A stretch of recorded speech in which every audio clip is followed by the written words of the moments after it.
Fair comment, but the fact is that everyone's going to have different experiences, right? So a commentary that I always have is, I know that your best friend's brother-in-law's cousin's nephew had this situation, but we have literally thousands of customers and like tens of thousands of customers. And we've been selling the everyday diesel treatment for quite a while and haven't had a single issue.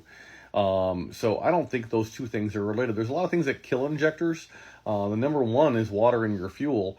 So like if you don't have the, if you're not good about taking out your fuel, your fuel water separator valve, because it's just a pain in the butt at oil change time, just recognize that you are putting your injectors in harm's way. Maybe you don't want to do that anymore. And so I would consider doing that before I would consider not using an additive like this or the Arch Oil product, this here, right? So you can use either, it's fine. It's just a question of what path do you want to go. You can elect to use nothing, but if you elect to use nothing, recognize the risks that you're taking there too. Now there's a little bit of a know thyself conversation here, right?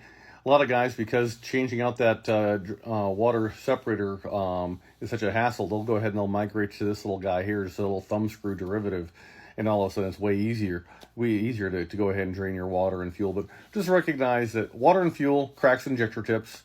Dirty oil causes injectors to fail in early life, have an early death.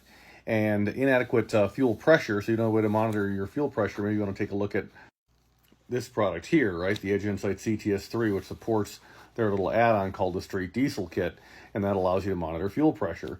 So just recognize there's always a reason why. I am very certain that your mechanic has seen lots of injector failures with people using hot shots everyday diesel treatment, but the use of an additive is not going to solve fuel pressure issues. It's not going to solve water and fuel issues.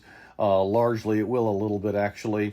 It's not going to resolve bad oil change interval schedules. It's not going to resolve the use of crappy motor oils. So there's always a reason why, and sometimes that reason is a little more than you're giving it credit for. So I wouldn't offer the Hot Shot Secrets product if I didn't think it was awesome. But your mileage may vary. If you want to use a different product, we're all about that. Maybe put your comments in the comments below on this video, and tell us what you're using and what kind of experiences you've had and what you recommend. We'll learn from each other. Learn from each other. That's what it's about. So FICMRepair.com. We're all in this together. Goal's not to ever sell you stuff. It's just to tell you stuff and share our experiences. Thanks so much. See ya.